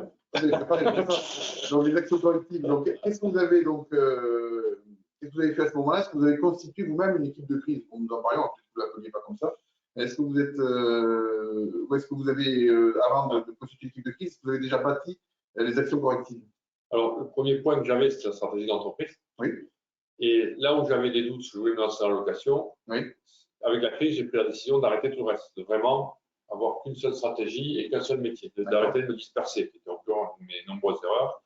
J'étais aussi un peu trop opportuniste.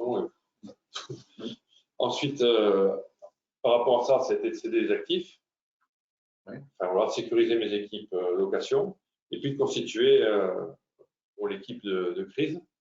J'avais la chance d'avoir autour de moi un expert comptable. Déjà, ma première chance, c'est que j'étais formé, que j'ai été juge au tribunal de commerce. Ah oui. Donc, j'avais suivi les formations. Effectivement. Et je pensais que ça n'arriverait pas, parce que je connaissais bien. Oui. Et finalement, ça m'a été très utile. Et surtout, j'avais autour de moi un expert comptable qui connaissait la chose et qui était capable de me rentrer dedans, enfin de me parler, avec un avocat à côté qui faisait pareil.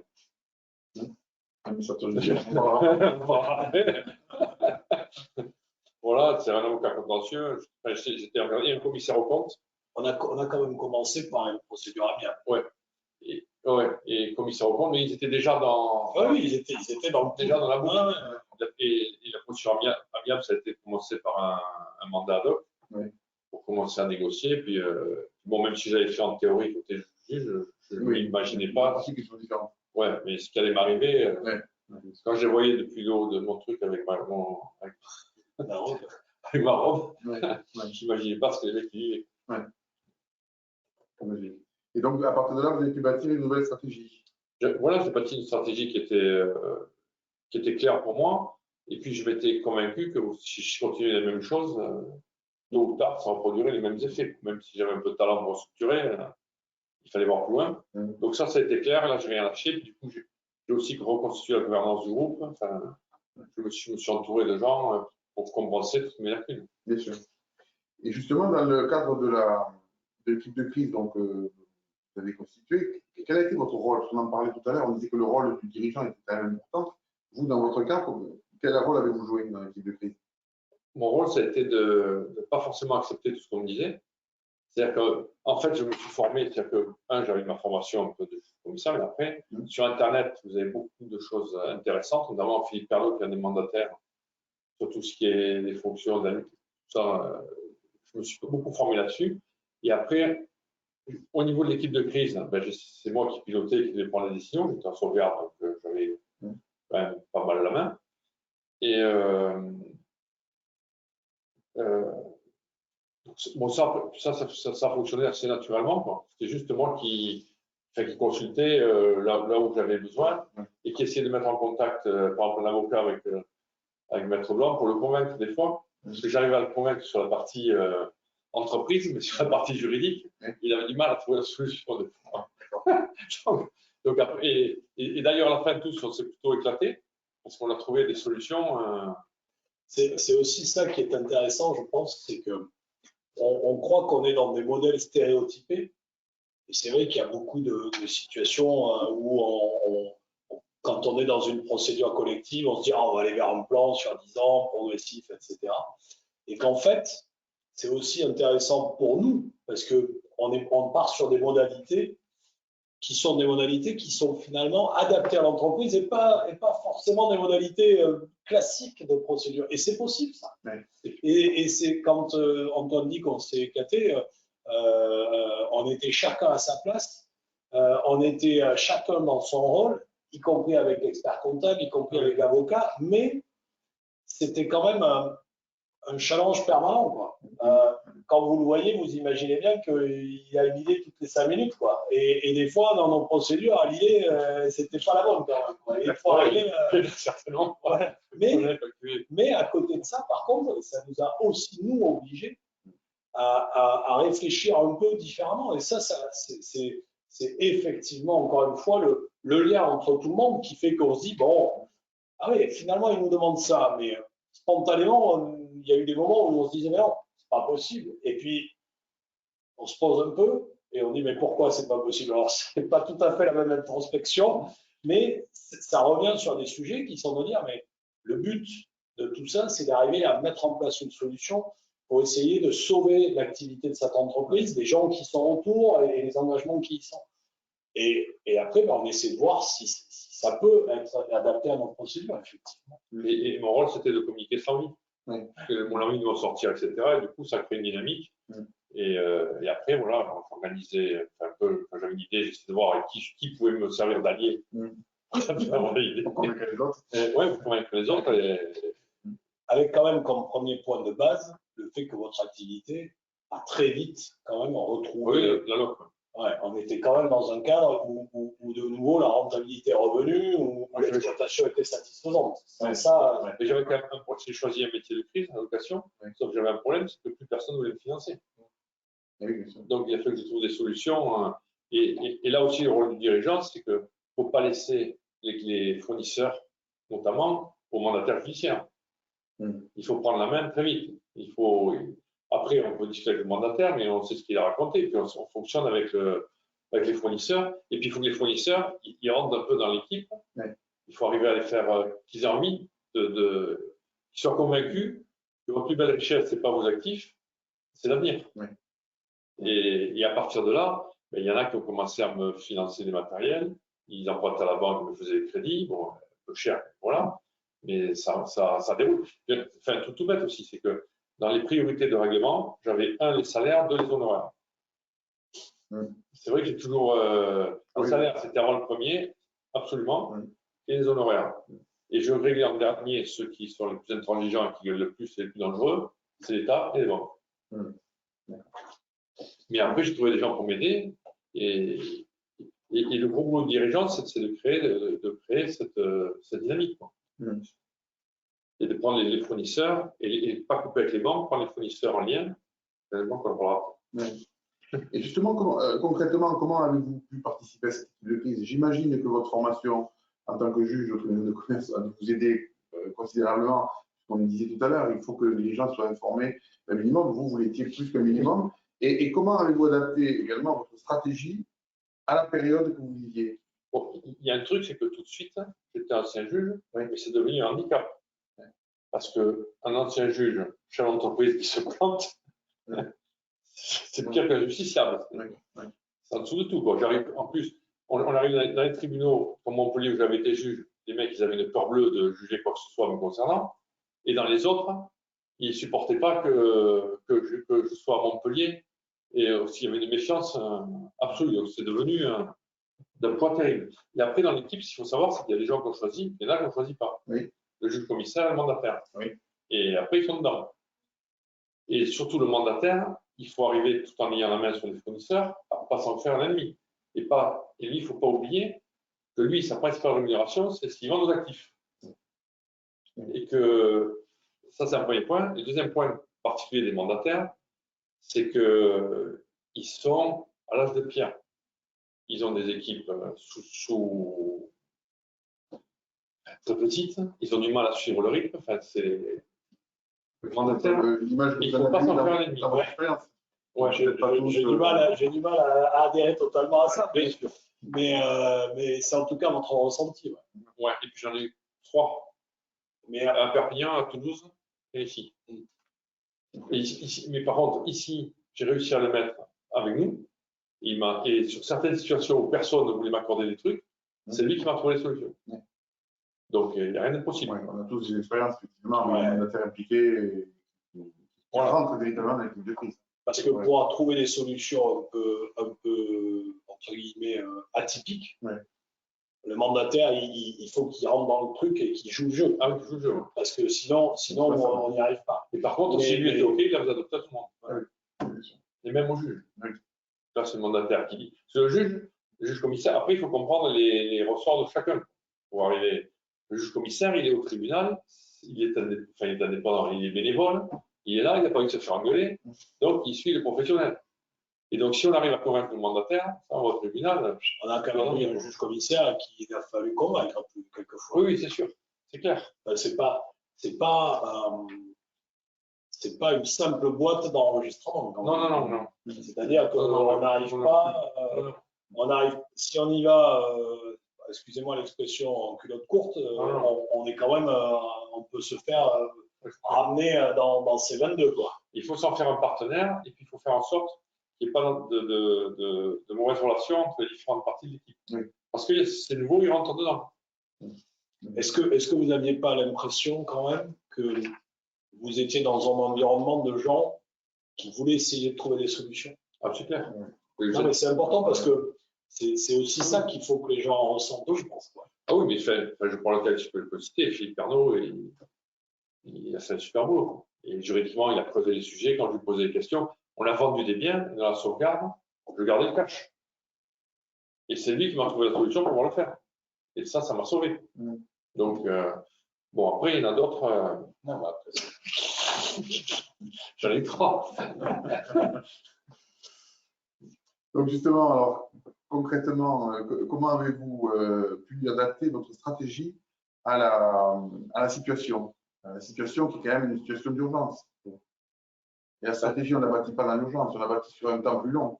Le point clé, de toute façon, ma stratégie, ça je l'avais. Sur la location, j'étais convaincu de mon truc. Et puis, il y avait des boîtes qui marchaient bien en location. Donc, je savais que c'était un métier de crise, s'adapter à la crise. Voilà. J'avais une problématique, le cash immédiat et le financement des matériels. Après, c'était mes 2 points essentiels. Donc après, sur le cash, c'était de céder tout ce que je pouvais vendre, c'est aussi bien l'immobilier, les concessions. Même si quand j'ai cédé, je me suis fait résilier parce qu'il ne voulait pas que je vende. Voilà. Et après, le truc, c'est qu'on en prend de tous les côtés. Il faut que son ego disparaisse. Parce que chez l'entreprise, il y a toujours un ego un peu plus haut que la moyenne. Donc lui, il charge. Et voilà, mais une fois qu'on a sa stratégie, le cash, et après on déroule. Après, il y a des détails. Par exemple, quand on fait les premiers bilans, il faut les plomber au max. C'est le meilleur moyen de progresser.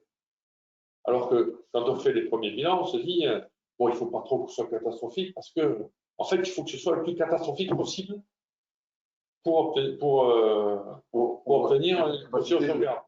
Voilà. Donc, le mieux, c'est d'essayer d'avoir la procédure de sauvegarde sur la déclaration, de passer le bilan après. Vous partagez? Il y a des moments où je dois garder un joker.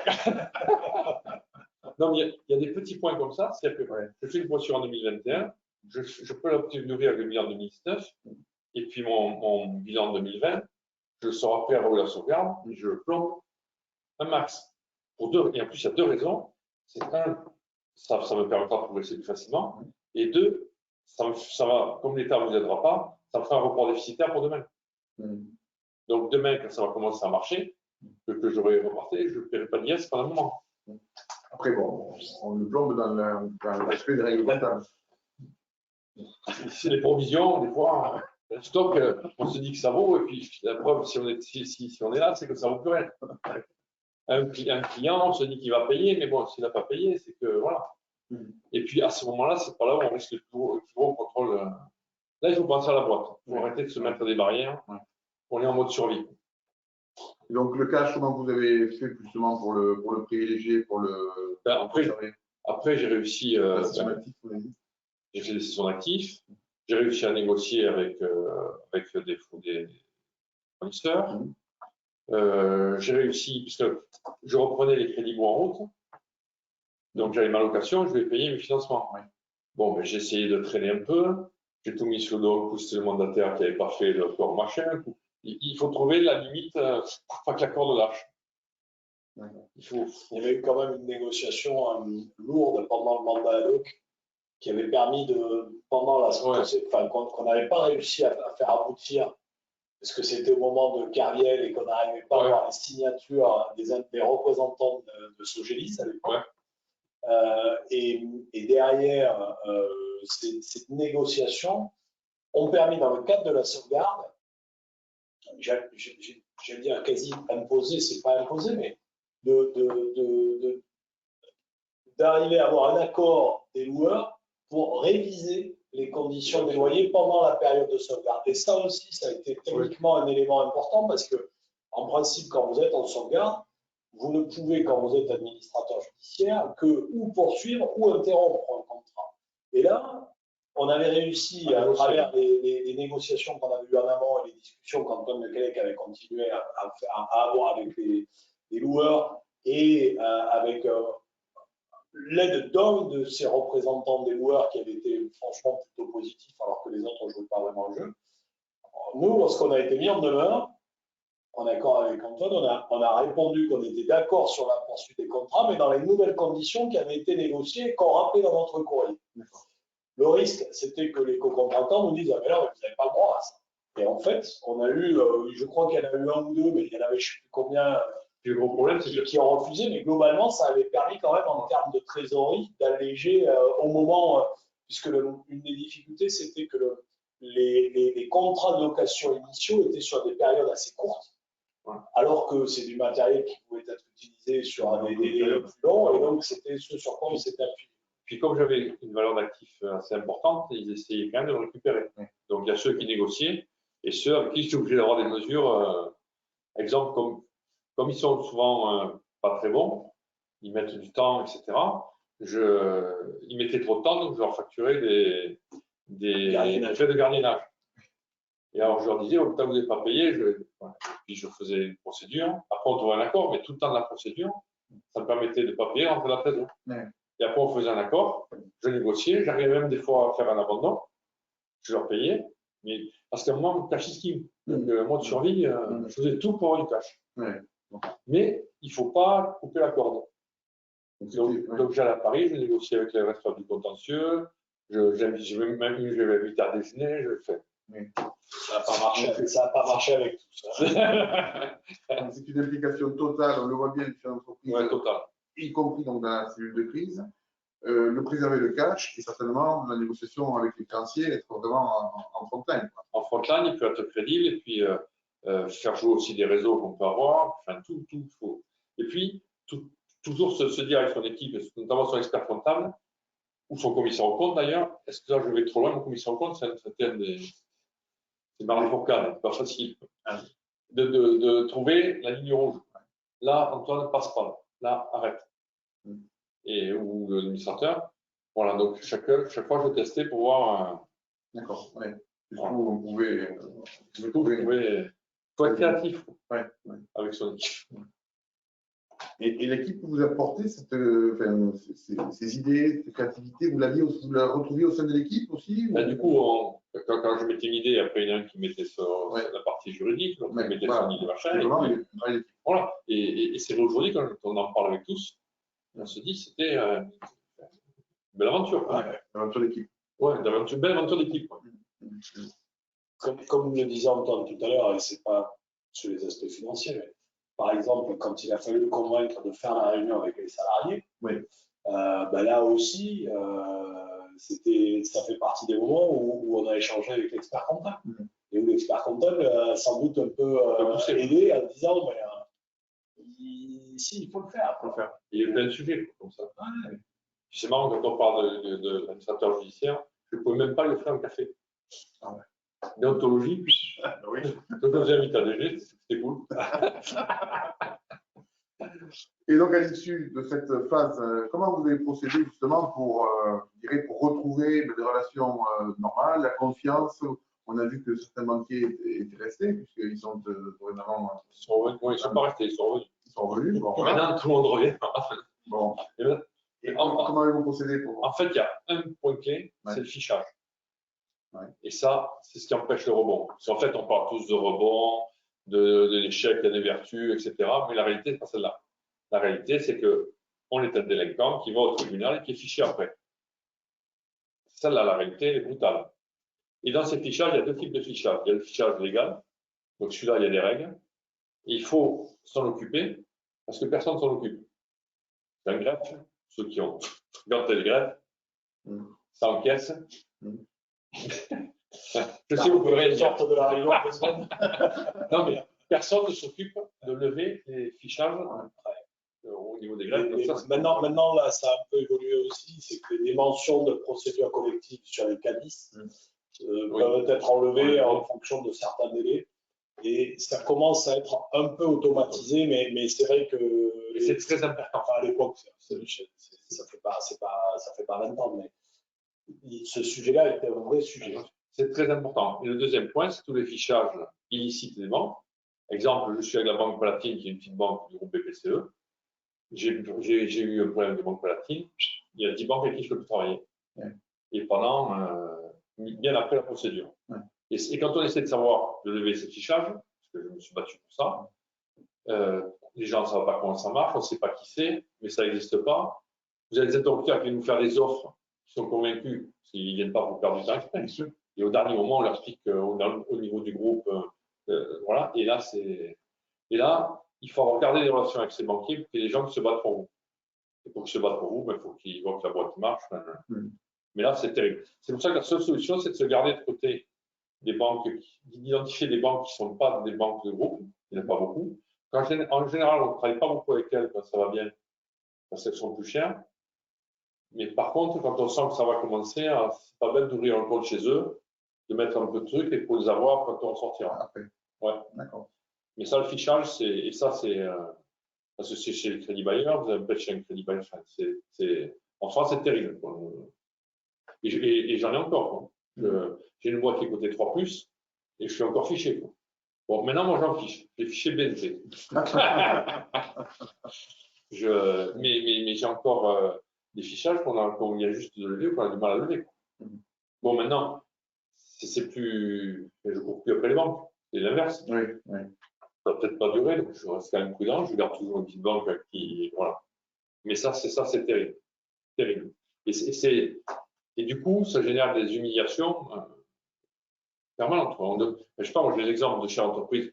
J'étais au salon du BTP, j'arrivais, j'ai plus moyen d'avoir un café, donc il n'y a pas que les banques. Les mecs étaient des soi-disant amis professionnels, ça tournait la tête parce que j'étais en pension collective.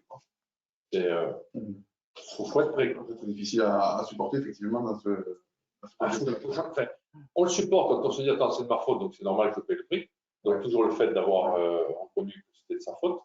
Mais après, il faut se protéger. Quand vous en parliez, la psychologie du chef d'entreprise, moi, mon truc, c'est que je me suis mis au volley, je me suis mis au volleyball à ce moment-là, et je me suis mis à faire du sport en équipe pour avoir une obligation. Et au volley, comme on doit être très concentré, des fois, je passe à mon boulot sur le terrain, donc il faut arriver ou à marcher. Enfin, il faut vraiment avoir une sens de direction. Ouais. Bon, j'ai divorcé après quand même. Non, mais ça implique de travailler parce qu'on a son exploitation et après, il y a les procédures. Donc, les procédures, les procès, les machines, tout ça, c'est la nuit. Donc, oui, c'est ça, c'est les 2 temps dont on parlait, l'instantanéité. Et ouais, puis il faut arriver à gérer ces 2 temps. Et puis, en même temps qu'on a fait son équipe là, il faut faire son équipe d'exploitation. En interne. En interne. Et puis là, vous apercevez que dans ces périodes-là, de la même façon qu'il y a des dirigeants qui ne sont pas adaptés à la guerre, dans les collaborateurs, c'est pareil, il ne faut pas se tromper. Et là, des fois, on discute avec son expert comptable. Qu'est-ce que tu parles de ton DAF? C'est comptable, il faut être un peu de gestion. Oui. Voilà, voilà, la trésor, c'est clé. Donc, je pense à la version, enfin, voilà. Moi, j'ai tout reconstruit. Une de mes erreurs, c'est ça, c'est que j'ai fait progresser une comptable. Pour moi, c'est pas DAF. Savoir s'entourer. Ouais, voilà. Tant en interne qu'en externe. Ça, c'est pas nouveau. Je pense que c'est une bonne conclusion pour notre intervention de ce soir. Savoir s'entourer en interne, savoir s'entourer aussi en externe, et donc par le biais de l'équipe de crise, je pense que c'est important, et donc notre rôle est clé dans ce contexte-là.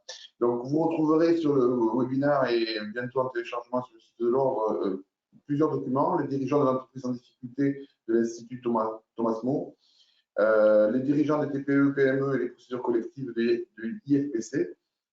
Entrepreneurs, ne restez pas seuls face à vos difficultés, c'est un document du tribunal de commerce qui est également publié, bien entendu le support de la conférence et donc en replay cette conférence. Et un détail, un bouquin qu'a fait FHB?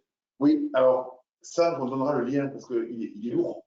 Il est lourd en termes de téléchargement, donc on ne peut pas le mettre sur le site. Et je vous propose effectivement qu'on rajoute une feuille avec un lien. Effectivement, je l'ai consulté, il est très bien. Il est très bien. Donc, c'est juste un petit bouquin qui veut un peu désacraliser un peu nos procédures et qui est accessible sur notre site gratuitement. Enfin voilà, il n'y a pas de. Très bien. Merci. Donc la prochaine conférence, elle se déroulera le 19 avril 2022 à Toulouse. C'est Sébastien Digreux qui l'animera, de 17h à 19h comme d'habitude. Et on va rentrer donc sur des sujets plus techniques, on va dire, sur la valeur ajoutée à placer les échanges et les négociations avec ses créanciers et financeurs dans le cadre d'une procédure de prévention. Donc là, on va rentrer vraiment dans le dur, dans les procédures, pour aborder donc ce thème-là. Mais avant, bien entendu, vous le savez, vous avez la parole. Donc, je ne sais pas si on peut voir les participants pour voir ceux qui lèveraient la main. Et vous avez aussi la possibilité d'utiliser le chat. Donc, pour poser vos questions, vous avez un petit, voilà. Vous avez un petit. Par contre, il faut faire balayer la liste parce qu'on ne voit pas ça. Voilà. Donc, est-ce que quelqu'un souhaite poser une question? Soit vous levez la main, soit vous l'écrivez dans le chat et nous y répondrons dans la mesure de nos possibilités. Donc, pour l'instant, je ne vois aucune main levée. On est parti. Non, nous sommes encore nombreux. On est vachement bien.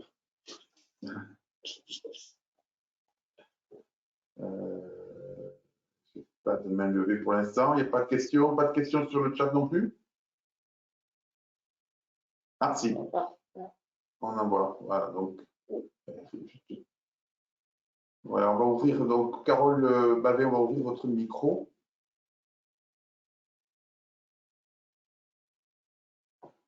Oui, bonsoir. Voilà. Bonsoir. Bonsoir. Donc, je suis expert comptable. J'avais eu la chance d'assister à la première réunion. Et donc, je voulais vous remercier justement pour cette réunion à appliquer les conseils que vous nous avez donnés sur la psychologie de l'entrepreneur. J'ai eu le cas d'un entrepreneur qui est en redressement judiciaire. Et donc, j'ai eu un entretien, c'était un nouveau client, donc j'ai eu un entretien avec lui pendant 2 heures. Au début de l'entretien, il peinait à reconnaître en fait qu'il n'arrivait pas à parler de ses problèmes. Et j'ai pu lui donner la référence de Laure Chancel. Et grâce à ça et aux instruments que vous nous aviez donnés, notamment le petit questionnaire, ça l'a débloqué et j'espère qu'il l'a appelé. Mais en tout cas, c'était vraiment très, très utile et je voulais vous remercier pour ça parce que c'est vraiment un point très important. Écoutez, je vous remercie, ça me touche beaucoup parce qu'effectivement, on espère toujours que la conférence puisse servir dans le concret, puisque nous, notre volonté, c'est de rendre les sujets le plus concret possible. Donc, merci beaucoup pour ce témoignage. Je suis très heureux qu'elle vous ait servi et que les outils aient pu vous servir. Oui, merci beaucoup. Merci. Alors, une question sur le chat. Bonsoir, comment gérer le suivi de notre client en difficulté lorsque les honoraires du cabinet ne sont pas réglés. Qu'est-ce que vous en pensez, maître? Alors, c'est aussi un sujet assez récurrent. Oui. Alors, quand on est dans une procédure amiable, la situation est un peu plus simple, puisque il n'y a pas de notion d'interdiction de payer une dette antérieure. Et à partir du moment où on intervient, il est légitime de pouvoir être payé. Après, quand on en arrive sur une procédure collective, la loi interdit le paiement de dettes antérieures à l'ouverture de la procédure. Et ça, c'est vrai que malgré tout, comme on a besoin des experts comptables, le sujet devient extrêmement délicat. Une des manières de faire, c'est d'arriver à être clair avec le dirigeant, comme l'avait été Antoine Lequelec quand il disait tout à l'heure, on paie les salaires et on paie les honoraires. C'était principalement ces aspects-là, mais nous, ce qu'on essaie de faire, c'est qu'au moins au départ de la procédure, on dit aux experts comptables, faites des demandes de provision, mais sur votre intervention future. Ce qui est interdit, c'est de payer une dette antérieure, mais la notion de dette antérieure est juridiquement différente quand on parle d'une prestation ou d'une livraison. Quand on parle de prestation, ce qui compte, c'est la date à laquelle la prestation est réalisée. Alors, par exemple, sur des révisions de comptes ou sur des établissements de prévisionnels, en essayant de faire les choses le plus objectivement possible, on voit bien qu'à un moment donné, il y a peut-être des règlements qui peuvent intervenir. Et en tout état de cause, comme on a besoin de l'expert comptable, il peut y avoir des paiements de provision d'avance. C'est ce qui se passe avec la plupart des fournisseurs. Quand vous arrivez en procédure collective, la plupart des fournisseurs de l'entreprise demandent un paiement au cul du camion, excusez-moi la formule. Et donc, il n'y a pas de raison que l'expert comptable, qui peut être avec une dette antérieure, ne soit pas traité comme les autres fournisseurs. C'est en tout cas la position qu'on essaie d'avoir. Le vrai sujet, c'est de dire, est-ce que le montant des honoraires impayés, est-ce qu'ils peuvent être payés tout de suite? La règle, c'est non. Le principe, c'est non. Maintenant, sauf pour un temporis par rapport à la prestation. Oui, c'est surtout à la date à laquelle la prestation est réalisée. Et effectivement, après, encore une fois, quand je disais qu'il faut le faire le plus objectivement possible, c'est d'éviter de se mettre dans une situation qui devient ingérable. C'est-à-dire qu'il nous est arrivé, il peut nous arriver d'avoir, y compris des professionnels du chiffre, qui finalement augmentent le coût de leur intervention pendant la période d'observation. Alors ça peut s'entendre si la mission est un peu supérieure. En fait, si l'intervention, le cadre de la mission n'est plus tout à fait la même, mais si on a exactement la même mission avant le redressement judiciaire et pendant le redressement judiciaire ou pendant la sauvegarde, quand on voit que les honoraires sont augmentés pour finalement rattraper l'arriéré, ça pose nécessairement des difficultés. Après, en toute objectivité, les demandes à l'expert comptable en période d'observation, elles sont souvent bien supérieures à ce que l'entreprise peut lui demander. Exactement, mais c'est pour ça. Mais ça, voilà. ça se cadre. Voilà. C'est-à-dire que ça vous permet d'avoir, à partir de la lettre de mission initiale, de dire qu'il y a un avenant qui est établi parce qu'il y a plus de travail et que du coup, il y a évidemment des honoraires supérieurs et ça, il n'y a pas de souci. Mais par contre, il faut pas faire l'amalgame des deux, quoi. Et encore une fois, en tout cas chez nous, le principe, c'est de dire, écoutez, à partir du moment où vous êtes finalement considéré comme un fournisseur dans le traitement de la dette, les fournisseurs, ils demandent un paiement à la livraison. Nous, on n'a aucune difficulté parce qu'on sait qu'on va avoir besoin de nos services, qu'il y ait un paiement qui se fasse dans des conditions d'anticipation adaptées à la situation de trésor de la boîte. Mais dans 90% des cas, ça se passe comme ça. Il faut peut-être dire aussi que plus on est en anticipation des difficultés, moins on a de risque de quelque part de se faire tenter par nos clients. Après, on n'a pas forcément, c'est pas nous qui décidons, c'est pas nous qui décidons au moment où le client souhaite aller dans une procédure amiable éventuellement. Mais quand même, c'est vrai que l'anticipation est une sauvegarde aussi pour nous d'être en capacité de récupérer les honoraires. Vous savez, on est nous aussi confrontés au paiement de nos honoraires. Ça peut paraître dingue, mais la réalité de notre situation, c'est aussi que pendant les périodes d'observation, si l'entreprise ne s'en sort pas, par exemple, ou si elle s'en sort, ben, ils nous demandent souvent des délais, et donc on est avec des besoins, des paiements d'honoraires qui mettent beaucoup de temps. Mais je pense que ça peut malheureusement arriver d'avoir des dettes de la antérieure, enfin des honoraires non impayés avant l'ouverture d'une procédure.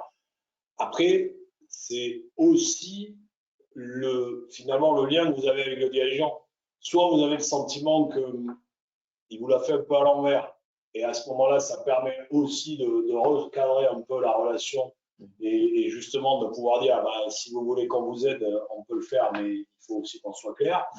Et puis après, vous avez celui qui s'est fait dépasser ou n'a pas vraiment anticipé ça ou qui ne l'a pas fait avec mauvaise foi. Et là, pour le coup, également, ça n'empêche pas de préparer le fonctionnement courant pendant la période d'observation, d'anticiper que votre intervention va être plus régulière, que l'administrateur va vous demander des situations plus régulièrement. Enfin bref, et que ça a un coût et qu'il faut juste le structurer. Hein. Après, il n'y a pas de. Après, il n'y a pas de difficulté majeure si la trésorerie est là. Il y a un élément peut-être qui est important à appréhender là-dessus, c'est que contrairement à ce qu'on imagine, quand on est dans une procédure de sauvegarde, bien souvent, le dirigeant garde la main sur les paiements. Quand on est en procédure de redressement judiciaire, on a dans 90% des cas une mission d'assistance et donc il y a une double signature du dirigeant et de l'administrateur. Mais dans ce cas de figure, celui qui initie le paiement, ce n'est pas l'administrateur, c'est le dirigeant. Et il arrive de temps en temps que le dirigeant dise « mais moi, j'ai fait la demande de paiement, c'est l'administrateur qui bloque ».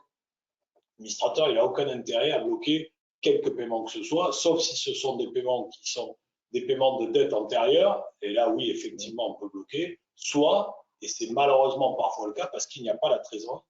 Et ça, c'est aussi un peu la difficulté de l'exercice. Mais là-dessus, moi, je crois qu'on revient à ce qu'on disait tout à l'heure, c'est qu'il ne faut pas hésiter à nous appeler ou à nous mettre un mail et à expliquer les choses, quoi, parce qu'il n'y a vraiment aucune raison que ça se passe mal. Une autre question? Peut-être on peut balayer les mains levées pour voir si quelqu'un. Bon, pas de main levée pour l'instant. Pas de questions sur le chat. Ça, on va voir les mains levées.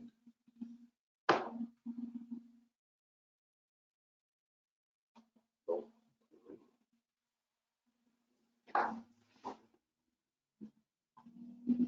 Pas d'autres questions?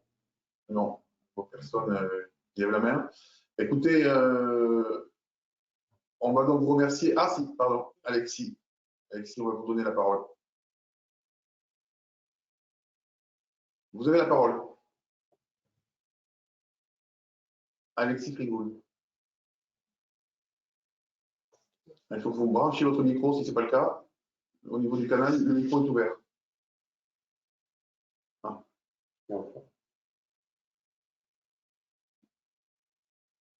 Je ne vous entends pas.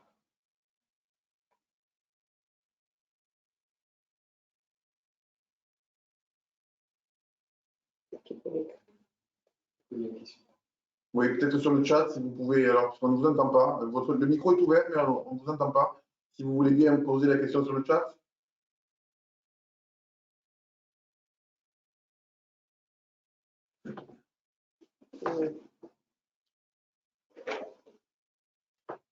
Pour l'instant, on peut refaire une revue des. Le micro est fermé. Oui, il est fermé le micro, mais il va peut-être poser la question sur le chat. Si il l'a fermé lui-même. Ouais. On va revoir peut-être les autres, s'il y avait d'autres personnes qui demandaient la parole pour terminer, le temps qu'Alexis puisse poser sa question.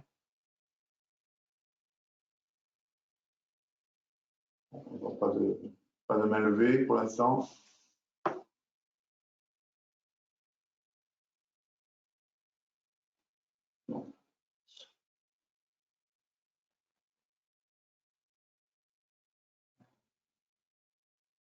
Bon, Alexis, si vous avez la possibilité de nous poser votre question sur le chat, sinon ben, on va devoir clôturer la conférence.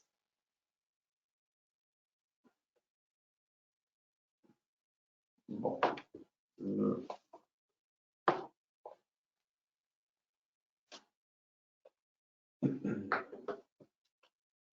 Bon, je ne vois pas de questions sur le chat. On peut essayer une dernière fois d'ouvrir le micro pour voir. Non, le son est coupé par le participant. Voilà. Donc, écoutez, ben, je suis désolé. J'espère qu'on aura répondu quand même à vos attentes. Je vous donne donc rendez-vous le 19 avril 2022 à 17 h à Toulouse ou ici en visio pour assister à la 3e conférence. Je vous remercie pour votre attention et je vous dis à très bientôt. Merci beaucoup. Merci. Bonne soirée.